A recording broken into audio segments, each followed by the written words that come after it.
Betty Cup died last week at an area hospital. Services were held this afternoon at Tyner Church of Christ. The burial followed at Hamilton Memorial Gardens.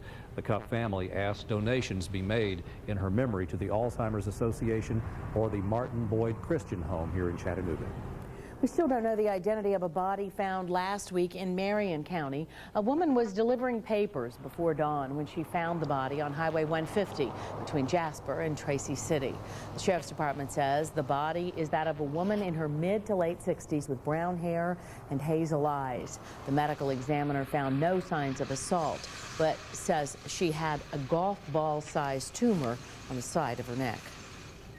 Chattanooga police say a juvenile is charged in a weekend shooting at a Brainerd motel. Orlando Spratling was shot 5 times outside the Quality Inn early Sunday morning. He's in serious condition at Erlanger. Police say Spratling was at the motel for a birthday party when a fight broke out. The juvenile is charged with attempted first-degree murder, reckless endangerment, and unlawful possession of a weapon.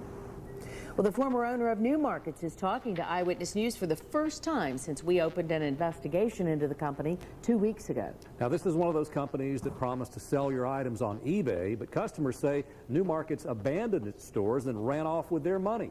Today, Russ Grove told Channel 3 Eyewitness News that New Markets is now under new ownership and they're trying to make things right. Channel 3 Eyewitness News reporter Will Carr has been all over this story since the beginning. Will, what's the latest? Well, David, former owner Russ Grove says he never skipped town, but what he was doing instead was that he sold the assets of the company to Smart Hot Buys, which has their warehouse down here on Bonnie Oaks Drive. We didn't leave in the middle of the night. We were setting up this operation to put the two together, and this is the type business as we start working with local businesses that have excess inventory or idle assets, we can help sell them. Former New Markets owner Russ Grove says he sold his company's assets. He says the change in ownership comes after several hard months which he had to fire employees and close stores. And that's when some customers came to us saying New Markets owed them money. Did you purposely run off with your customers' money? Absolutely not. Nobody ran off with any money. Instead, Grove says he sold the company and is now consulting for the New Markets. And he says his customers' checks are in the mail. By the end of this week, everybody will have either been satisfied or communicated with. Brings up the record and then... And while the new company is getting to business, Grove says he's trying to make things right. Again, our sincere apologies to folks that we did make upset. That was not our intent, and we didn't have any solutions, but we communicated to the best of our abilities. And again, as everybody receives their checks, I hope they use the new Markets, if you will, and have more items that come back through. How can they contact you if they believe that money's owed to them? Sure, we'll be contacting them. And again, Grove said that they're going to satisfy all of the complaints. So if you have any problems with New Markets, you should file a formal complaint with the Better Business Bureau. And you can be sure that we're going to follow this story until all of the customers get all of their money back. Right now, we're live just off Bonnie Oaks Drive. Will Carr, Channel 3 Eyewitness News. All right, Will, thank you. You've certainly made some progress on that. We appreciate it. In School Patrol, one of North Georgia's largest schools is looking for a new principal. Lafayette High School Principal David Friend will announce to Walker County School Board members tomorrow that he will not return to Lafayette High this fall. He says he's enjoyed his 3 years as principal, but he feels the school might benefit from new leadership. David Friend says he'll seek a principal position somewhere outside Walker County. Superintendent Melissa Mathis says Friend's decision surprised her, and she has no immediate replacement in mind. State Representative Eric Watson chose President's Day to roll out his new flag bill. The measure establishes protocol when flying the American flag. It would require the American flag to fly at the top of the pole with any state flag flying underneath, then any other flags below that. Watson designed the measure in response to illegal immigration. One incident in particular took place at Montebello High School in California. A Mexican flag was raised on the same flagpole with an American flag, but the Mexican flag was flown above the flag of the United States. And add to the insult to injury, the American flag, the flag that has stood up for liberty and freedom for over 200 years, was positioned upside down. The bill would make it a misdemeanor if protocol is not followed. As we mentioned earlier, President Bush will be visiting Chattanooga this Wednesday. He is expected to visit Erlanger Medical Center. Now, he will then address health care concerns with small business owners, many of whom struggle to provide health care coverage for their employees. Now, that'll take place at the Chattanooga Trade and Convention Center. Senator Bob Corker says that will allow him to hear from everyday people who struggle with increasing health care costs. Now, he'll be arriving at the airport at 11:05 that morning. He'll be departing at 1:45 on Wednesday afternoon. You can count on us to provide complete coverage of President Bush's visit to Chattanooga on Wednesday. Now, when he arrives, he'll present the President's Volunteer Award to Debbie Chadwick. She has Down syndrome and is a volunteer at the Life Care Center of Missionary Ridge. We talked to her today about the presidential honor she'll be receiving on Wednesday. Okay, and tell him that when you see the president, you're going to say, thank you, Mr. President. The president. Okay. Wow. And say, thank you, Mr. President. Thank you, President. Now, Debbie Chadwick started the Silent, Sightless Angel program. She recruits volunteers from Orange Grove Center to assist blind residents. And Cindy, we have learned that she has put in 4,300 volunteer hours at Life Care over the past 10 years. Wow. So she certainly is deserving of national recognition. And her bright spirit just shines through, doesn't it? She's a deserving honoree. Credit cards, they can either be a lifesaver or a life breaker. It all depends on how you use them. Up next in my extra report, I'll show you how to cut your interest rate with one easy phone call, saving you money in these tight economic times. And I'll tell you about some really warm temperatures coming up this week. That's all next on my 5-day forecast. Coverage you can count on. Channel 3 Eyewitness News at 6. You're watching Cindy Sexton, David Carroll, and Chief Meteorologist Paul Barris. This is Channel 3 Eyewitness News at 6. Great news today for almost anyone who has a credit card. A simple phone call can save you hundreds of dollars, maybe even more. Tonight in our extra report, we show you how.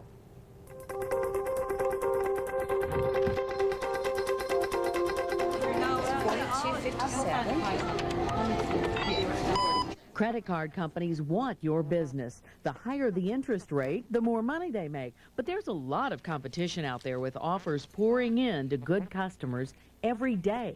And what most people don't realize is they can actually get their interest rates lowered on these credit cards. We learned about an easy way to lower your interest rate without having to change companies. So we went to the mall and a local salon to find some brave souls willing to try it out on camera. All it takes is a simple phone call using a recommended script. I'm a good customer, and I've received several offers in the mail from other credit card companies. Customer, let me knock your interest rate down maybe 10 points, maybe 5 points, maybe 2 points, but anything's better than nothing, right? Joyce Rollins had already called her company recently, and the rate was reduced from about 21% to 17.8%, but she decided to try again. I'm a really good customer, and I've received several offers in the mail from other credit card companies. Okay, well, that would be better. That would help some. Her card company responded. So I gave it a chance and called, and they came down from 21 to 17. Now it's down to 15, so I'll try back in a few months. We also went to Splash and East Brainerd Salon. One woman who went in for a manicure came out a little better off financially. Jan Silvius wasn't sure what her interest rate was, but she was game to try to get it reduced. With script in hand, she started. I have been a really good customer, and I've received several offers in the mail from other credit card companies, and I was wondering if I could get a lower rate on my card. And I was wondering if you could help. Okay, so I could reduce it to 15 point something and then reassess later. Okay, well that helps some, so go ahead and knock it down to that, and then we'll go with the different billing cycles, and I'll be checking back with you. It's very interesting with just a phone call what you can do without any hassle. They were glad to do it. Jan decided to see if it would work on another card, and she was ready to bargain. The rate was 15.25%. Okay, you can bring it back down to 13.50%. Okay, and that's your best deal today. Okay, you can bring it down to 12.24%. Okay, we'll take that. Thank you. Bye-bye. Very easy. Got it down to 12 point something, 9, I think, percent from 15 point something. And that was just by asking. And there was a, interestingly enough, when I said, is that the best you can do today? Well, we can take it from 13 something to 12 something. So today was a good day.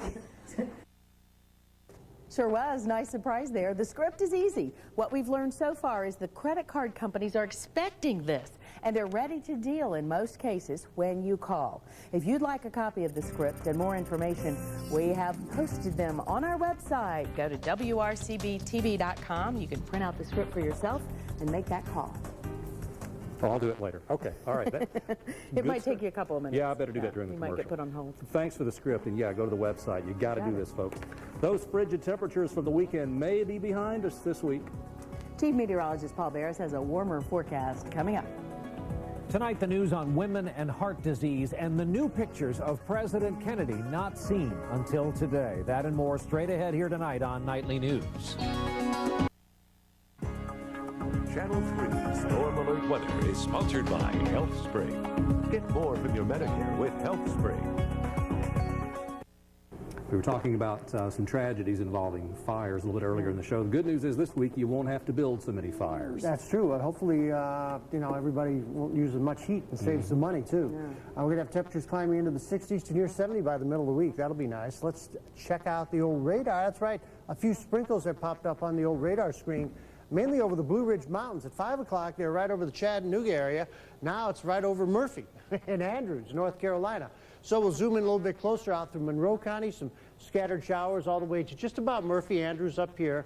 And so again, showers down to the south of the city too, but not as much. Blairsville all the way down to just about Jasper, Georgia. A little bit of rain, but most of this is moving off to the east about 40 miles per hour, so it's going to be out of here pretty fast. National Weather Service Doppler radar show this little line of rain, again, moving into the Blue Ridge Mountains towards the Knoxville area too. Very little happening over the eastern half of the country as far as any type of rain, snow, or anything. We're sort of in a lull right now.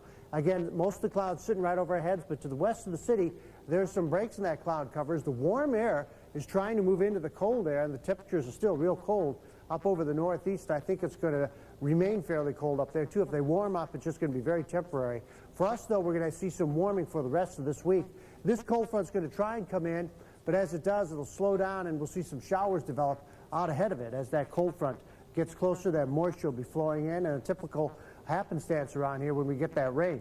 55 Atlanta, 57 Birmingham, to 53 in Nashville for current temperatures, while St. Louis is 56, Little Rock 64, Charlotte 50, and in the 70s from Oklahoma City all the way to Dallas. 55 right now in Dalton, also in the city, 50 in Dayton, 50 in Murphy. Winds out of the southwest at about 10. They have died down. We had gusts earlier over 20 miles an hour. These are some of the highs from the sky watchers. Dalton 56. 10 Mile got up to 58, while Athens was 56, Murphy 55, and Fort Payne 55. Scottsboro had about 55, 53 out in Jasper. Mowbray Mountain got to 51, while Lakeside and Soddy Daisy were 57, Cleveland 56, Chatsworth about 55. Ringgold, Johnny Parks told me 53. Now, in the city, 55 was the high. Normally, we get to about 55. So yesterday, Brian Travers predicted 55, so he made money for you on a 3-degree guarantee. Look at that low last night, 20. We had a 36-degree spread between the high and the low.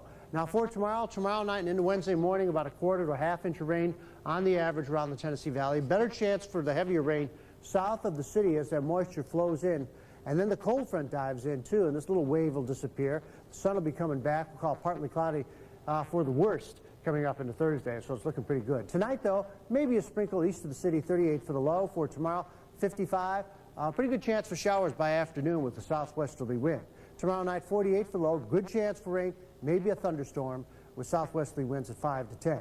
On the Channel 3 Storm Alert 5-day forecast, Wednesday, maybe a shower early in the day when the day the president comes into the airport out there. 64 will be the high, though, with partly cloudy skies by afternoon. Just a wonderful day on Thursday, nearly 70. Friday, 64. And by Saturday, the clouds increasing, 62. And a chance for rain by Saturday night. And it looks like into Sunday, a real good chance for some rain, maybe some big thunderstorms, too. Thank you, Paul. Oh, thanks. The Chattanooga Mocs have 2 league games left, both at home, which is good, beginning tonight. And the finish of yesterday's Daytona 500 was a real classic. Randy Smith has details coming right up. Channel 3 Eyewitness Sports, sponsored by Mike and Debbie Brown of Morgan Keegan & Company, the South's premier full-service investment firm, 425-3026. Welcome into sports, everybody. Kevin Harvick edged veteran driver Mark Martin by a nose, literally, yesterday to win his first ever Daytona 500 title. The finish was one of the wildest in Daytona racing history. Let's take a look at the final lap. Harvick in the 29 car coming up on the outside finally takes the lead. Now we're on the last lap. Martin on the inside pushes forward, and just as he regains the lead, they have the 5th caution of the day. Watch the nose finish right here. Kevin Harvick by a hair, a nose, 2/100ths of a second. He wins over Mark Martin. Mark Martin and Kevin Harvick each talked about this really close race and wild finish when it was all over. I knew sitting on the backstretch. I said, whoever beats Mark Martin today is going to be the worst guy in the racetrack. And but I'll be the bad guy. I don't care. If that's what it takes to win the Daytona 500, we're happy. I didn't ask for a win in the Daytona 500. I asked for a chance, and those guys gave me exactly what I asked for, and I let it slip away, slip through my fingers, and I'm fine with that. I did my best. When I looked up there at the end, I was minus any pushers. I didn't have any help to get it done, and that's the way it goes. All right, great race, guys. The Chattanooga Mocs are at home this evening, hosting Elon at McKenzie Arena. The Mocs have 2 games remaining, both at home, as teams use the last week of the regular season to jockey for seedings for next week's Southern Conference tournament. The Mocs scored a 75-64 win over Jacksonville State from the OVC on Saturday night, even though they trailed at one time by 16, took a 6-point lead, then trailed by 8 with 9 minutes left in the game. Nakia Stokes had 19 points, most of them in the second half, as the Mocs scored a win over Jacksonville State. Now, they have 2 conference games left. Both of them are at McKenzie Arena. They play Elon tonight and Greensboro Saturday, and even if they win, they're likely to finish 7th or 8th in the conference standings. A finish that has them playing on the first day of the tournament next Wednesday, but Coach Schulman was happy over this win. For a team that's kind of been through what we've been through, being down 16, fighting your guts out, going back up 6, and then going back down 8 with 9 to play, I'm going to tell you this, very few teams would come out of that. Now, the Lady Mocs are trying to wrap up a Southern Conference championship. They need to win their next 2 to stay even and clinch at least a tie for their 8th straight. With about 10 minutes to go in the game, they have a 9-point lead at Georgia Southern. Alex Anderson already has her 15th double-double, 10 points, 13 rebounds. We'll let you know how that comes out at 11. And the San Diego Chargers have hired former Redskins and Oakland Raiders coach Norv Turner as their new head coach, replacing Marty Schottenheimer, who was fired last week. Turner was fired in 2005 by the Oakland Raiders after going 9-23 in 2 seasons. He takes over a Chargers team that was 14-2 in the regular season, but lost their first playoff game to the Patriots. His career record, 58-82-1. Well, he's inheriting some talent, so wish him luck. Thank you, Randy. Thanks for joining us for Eyewitness News at 6. Be sure to join us tonight at 11. We'll see you later.